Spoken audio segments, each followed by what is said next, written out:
अस्सलाम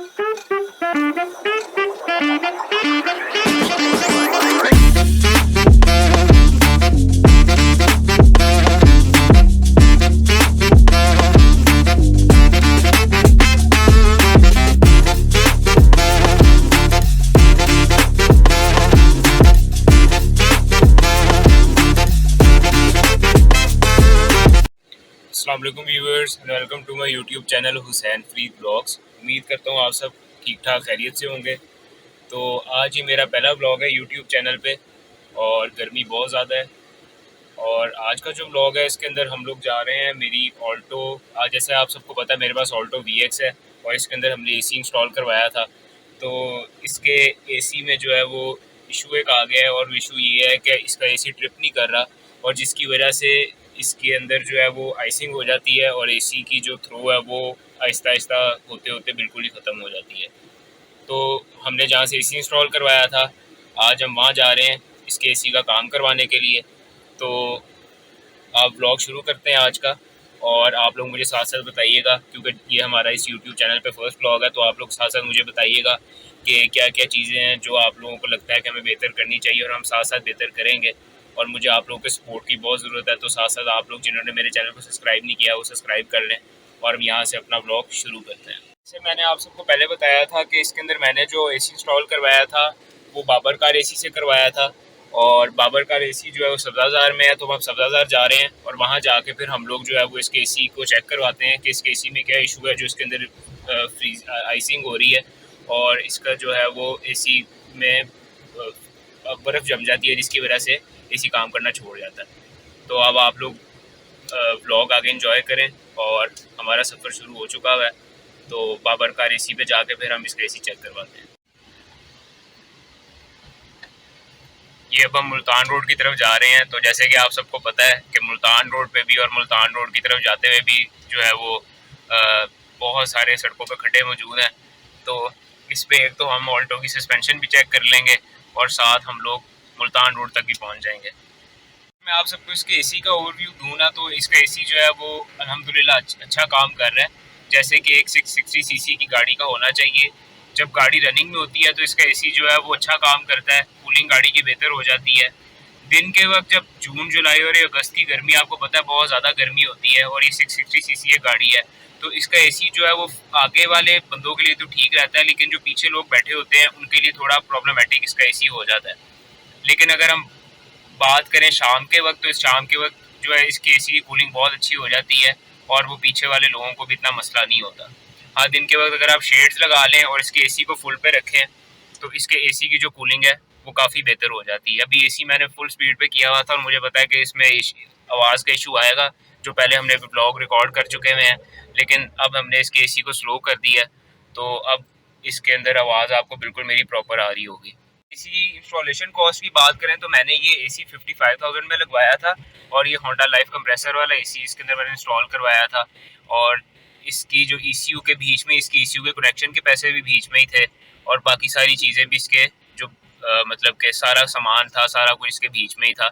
इसके अंदर सेंडन का जो होंडा लाइफ का जेन्युइन कंप्रेसर था, बाकी सारी जो उसकी कूलिंग कॉयल थी, कंडेंसर था, पाइपिंग थी, ईच एंड एवरीथिंग थी, वो सेंडन की नहीं होती, वो हाई प्लस कॉपी होती है सेंडन की। आप लोग मार्केट में जब भी AC लगवाने जाते हैं, मेरे बहुत से फॉलोअर्स जिन्होंने मुझे कहा कि हमें सेंडन की ओरिजिनल चीज़ों के साथ लगवाया है, वो सेंडन की ओरिजिनल नहीं होती, वो सेंडन की हाई A+ कॉपी होती है जो एक चाइनीज़ कंपनी है वो बनाती है और वो ऑलमोस्ट सेंडन जैसी चीज़ें ही होती हैं, तो वो उसके साथ लगता है।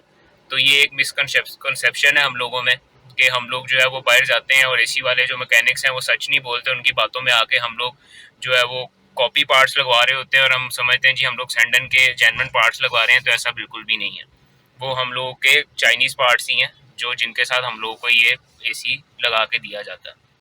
तो व्यूअर्स बस हम अपनी डेस्टिनेशन पे पहुंच गए हैं। ये बाबर कार AC हमारे सामने है और ये आप देख सकते हैं मेन सब्ज़ाज़ार रोड है और ये मेन बुलेवार्ड पे जो है बाबर कार AC मौजूद है। ये बाबर कार AC ये इनकी वर्कशॉप है जहाँ से मैंने AC अपनी गाड़ी में इंस्टॉल करवाया था और माशाल्लाह बहुत बड़ी वर्कशॉप है, बहुत ज़्यादा इनके पास जो है वो क्या नाम है लोग वगैरह हैं इनके पास जो इनके काम करते हैं। तो चले अपनी गाड़ी का AC चेक करवाते हैं। खैर इसका ना AC में ना फिर बर्फ़ जम रही है, फ्रीजिंग हो रही है, तो वो चेक कर लें ज़रा। व्यूअर्स अब हमारा एसी जो है वो चेक किया जा रहा है और उसके बाद फॉल्ट पता चलेगा क्या फॉल्ट है जिसकी वजह से फ्रीजिंग हो रही है। अपडेट ये है कि अब अंदर से तो एसी चेक हो गया है लेकिन यहाँ से कोई फॉल्ट समझ नहीं आया। अब ये बाहर से बोनट खोल के एसी चेक किया जा रहा है और फिर पता चलता है कि इसके अंदर क्या फॉल्ट है जो फ्रीजिंग हो रही है और एसी ट्रिप नहीं कर रहा। ये दो चीज़ें तो हमें पता है कि एसी ट्रिप भी नहीं कर रहा और फ्रीजिंग हो रही है, लेकिन अब फॉल्ट जो निकालना ही जाएगा कि जी फॉल्ट क्या है जिसकी वजह से ये मसला आ रहा है। और जो फ्रीजिंग का मसला है वो एसी ट्रिप की वजह से है, क्योंकि जब तक एसी ट्रिप करेगा साथ साथ तो फ्रीजिंग नहीं होगी। फ्रीजिंग तब होती है जब एसी की कूलिंग लगातार होती रहती है, एसी ट्रिप नहीं करता तो आपके आगे एसी के आगे बर्फ़ जम जाती है जिसकी वजह से इशू आता है। तो बस अब ये फॉल्ट जैसे ही पता चलता है तो मैं अपना ब्लॉग आगे कंटिन्यू करता हूँ, आप लोगों को बताता हूँ क्या फॉल्ट है जिसकी वजह से एसी में फ्रीजिंग हो रही है। अपडेट ये है कि गाड़ी का इशू रिजॉल्व हो चुका है। इसके अंदर बेसिकली बाइलो सेंसर होता है जो एसी की ट्रिपिंग के अंदर काम करता है और वो बाइलो सेंसर के अंदर इशू आ गया हुआ था जिसकी वजह से जो है वो एसी ट्रिप नहीं कर रहा था। तो वो इशू रिजॉल्व किया गया है, तो अब एसी की ट्रिपिंग दोबारा स्टार्ट हो गई है। तो बस अब गाड़ी वाइंड अप होती है फिर आपको बताते हैं कि क्या इशू पूरी तरह रिजॉल्व हुआ है कि नहीं हुआ, क्योंकि एसी ने अब ट्रिपिंग शुरू कर दी थी जब इन्होंने बाइलो सेंसर की सेटिंग की है, तो उसके बाद एसी ने ट्रिपिंग शुरू कर दी थी। अब जितने भी ऑल्टो वी के ऑनर्स हैं जो बाद में एसी लगवाते हैं, अगर उनके एसी में मसला है कि एसी में फ्रीजिंग शुरू हो जाए ट्रिपिंग ना करेगा, तो उनको एक बात समझ आ जानी चाहिए कि इसके अंदर बाइलो सेंसर होता है जिसका काम होता है एसी की ट्रिपिंग करना।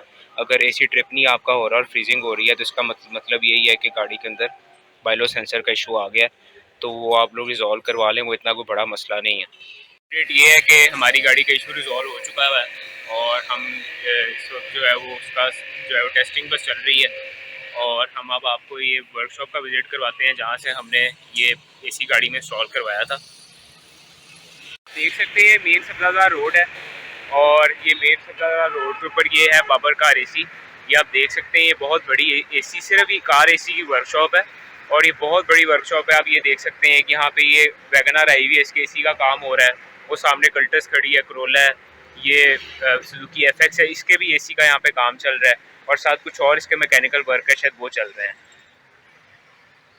और ये इस वर्कशॉप से पहले इनकी वर्कशॉप होती थी वो इकबाल टाउन में होती थी और इनसे मैं को पिछले 14 साल से फिर पहले मेरे फादर काम कराते थे, मैं भी अपनी गाड़ी का काम इनसे ही कराता हूँ। ये हमारी गाड़ी है जिसका काम ऑलमोस्ट हो चुका हुआ है और ये आप देख सकते हैं कि इन पूरी वर्कशॉप इनकी यहाँ पे मौजूद है। इनके पास है आप सैंडन का ओरिजिनल यूनिट भी ऑल्टो वी में लगवा सकते हैं और साथ आप इसके अंदर जो है वो ये इनके पास अवेलेबल है होंडा लाइफ कंप्रेसर वाला यूनिट भी अवेलेबल है जो मेरी गाड़ी में लगा हुआ है, वो भी आप लगवा सकते हैं। अभी हम इनके ऑनर से भी मैं आपकी बात करवाता हूँ और उनसे भी हम पता कर लेते हैं कि इनके पास कौन कौन सा ऑल्टो वी के अंदर एसी यूनिट अवेलेबल है और उनकी क्या प्राइसिंग है और वारंटी वगैरह के बारे में भी सारा पूछ लेते हैं।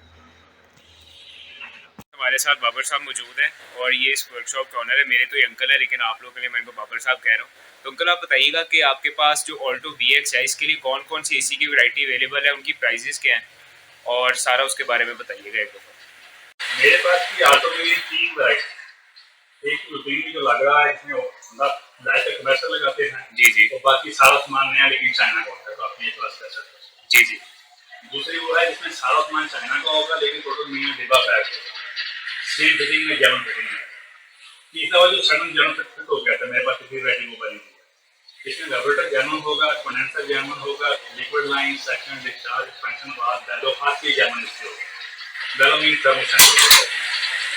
कंप्रेसर में फर्क आएगा, ठीक है, क्योंकि होगा शनन का एक नंबर लेकिन जैनवन नहीं होगा, वो थोड़ा सा महंगा रहता है, ये सस्ता रहता है इसे, लेकिन ये होगा एक नंबर और ये सबसे बेहतर क्वालिटी और वैरायटी है। तो अंकल इन तीनों की प्राइजेस जो आपने बताए आपके पास अवेलेबल, इनकी प्राइजेस भी बता देंगे प्राइजेस क्या? जो होंडा लाइफ वाला है उसकी प्राइस 7,000 रुपये है, जो चाइना का जैनवन फिटिंग में आ रहा है लेकिन चाइना का उसकी प्राइस 75 है और ये जो जैनवन कह रहा हूँ 1,15,000 रुपये। और इनमें से किसकी वारंटी आप देते हैं? इनमें से जैनवन की वारंटी 1 साल की है। जी जी, तो क्वालिटी कुछ और है। जी जी, जो नया शर्ट लगाएंगे चाइना वाला उसकी वारंटी 6 माह की है। जी जी, बाकी जो लाइफ वाला है मतलब सिर्फ कस्टमर की जरूरत के लिए हम एक दो तीन वारंटी देते हैं, इसलिए कि कोई चीज मतलब उससे ना हो, जो होना हो जाए हम उसको ठीक करते हैं, जी जी, अदरवाइज इसकी वारंटी नहीं है। सही है सही है। तो अंकल अपनी शॉप का एड्रेस भी बता देंगे कि कहाँ पे है और सारा इसके मेरी बारे में। शॉप का नाम है जी बाबर कार एसी, जी जी, 302 बी ब्लॉक सब्जादार लाहौर। ठीक है अंकल। तो आपके पास सारे हर किस्म की गाड़ी के एसी का जी, काम कोई करते हैं, मसला ही नहीं है। और उसके अलावा मैकेनिकल काम की कोई वर्कर्स भी आपके पास अवेलेबल जी, हैं? हम थोड़ा-सा मैकेनिकल काम करते हैं अपनी सहूलत के लिए, जब जब अपनी गाड़ी का डैशबोर्ड खोलते हो या फिर दूसरे काम करते हो तो कुछ ज़रूरतें पड़ती हैं, जी जी। इसलिए बाकी हम मैकेनिकली काम नहीं करते, लेकिन क्योंकि अपने कुछ लोगों के लिए मैकेनिक रखा हुआ है। चलिए ठीक है अंकल, बहुत शुक्रिया, थैंक थैंक यू। यू। तो व्यूअर्स, अपडेट ये है कि हम अब बाबर कार एसी से अपनी गाड़ी लेके निकल रहे हैं, और हमारे एसी का काम हो गया है। बाइलो सेंसर का इशू था और वो भी रिजॉल्व हो गया। मैंने आप लोगों के लिए ख़ास तौर पे, क्योंकि मेरे बहुत से व्यूअर्स ऐसे हैं जिनके पास ऑल्टो वीएक्स और एसी के बारे में पूछते रहते हैं, तो बाबर साहब जो उनके ऑनर हैं यहाँ पे वर्कशॉप के, उनसे इंटरव्यू भी उनका थोड़ा सा ले लिया, कि जिसके थ्रू आपको पता चल जाएगा उनके पास कौन कौन सी ऑल्टो वीएक्स के लिए एसी वैरायटी अवेलेबल है, और उन्होंने अपना एड्रेस वगैरह भी बता दिया है। तो जो बंदा उनसे ऑल्टो वीएक्स में एसी लगवाना चाहता है वो इनके पास आ जाए और इनसे आके अपना काम करवा लें। तो व्यूअर्स, यहीं हम आज का ब्लॉग ख़त्म करते हैं, और मैं उम्मीद करता हूँ कि आप लोगों को मेरा ब्लॉग पसंद आया होगा, और मैं इसी तरह के और भी आप लोगों के लिए ब्लॉग्स लेके आता रहूँगा।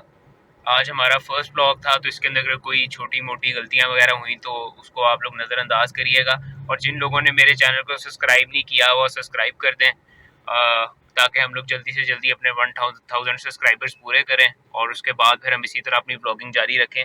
अब आगे आपको इंशाल्लाह और ब्लॉग्स मिलते रहेंगे। हमने अपनी ऑल्टो वीएक्स जो ये हमारी है, इसकी हमने आगे मॉडिफिकेशन भी स्टार्ट करनी है, तो उसके भी सारे व्लॉग्स इस चैनल पे आएंगे, और इंशाल्लाह मुझे पूरी उम्मीद है कि हम लोग इस गाड़ी को बहुत अच्छा सा मॉडिफाई भी करेंगे। अभी ये बिल्कुल गाड़ी सिंपल है, आपने देखा ही हुआ है मेरी वीडियोस में कि गाड़ी मैंने बिल्कुल अभी सिंपल रखी हुई है, कोई इसमें मॉडिफिकेशन वगैरह नहीं की हुई, और मैं करना चाहता हूँ इसके अंदर कुछ अच्छी डिसेंट मॉडिफिकेशन वगैरह, तो वो भी मैं आपको साथ साथ अपने व्लॉग्स में दिखाता रहूँगा। तो अगर आपको मेरे व्लॉग्स पहला व्लॉग अच्छा लगा है तो आप प्लीज़ मेरे चैनल को सब्सक्राइब करें और मेरी वीडियो को लाइक कर दें। इंशाल्लाह नेक्स्ट व्लॉग में मिलते हैं व्यूअर्स, तब तक के लिए अल्लाह हाफ़िज़।